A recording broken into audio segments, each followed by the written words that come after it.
Welcome to Parsimony, where managing your stock efficiently is just a few clicks away.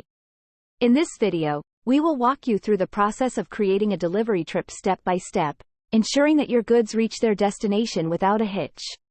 To begin, navigate to the stock module dashboard by clicking on the stock icon on the main menu.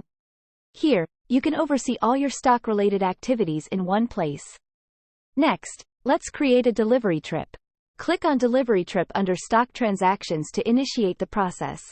To create a new delivery trip, click on the Add Delivery Trip button at the top right corner of the screen. This will prompt a new form where you can enter trip details. Fill in the required details for the delivery trip, such as the assigned company who will handle the trip. For the delivery details, select a driver. Select the vehicle to be used for transportation.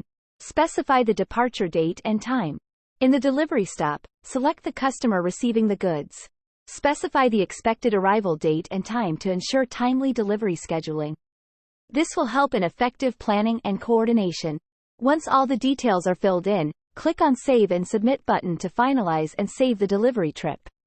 Your trip is now created and ready for execution. And there you have it. Creating a delivery trip in Parsimony is a simple and efficient process. Stay tuned for more tutorials on how to make the most of your Parsimony experience. Thanks for watching, and we'll see you in the next video.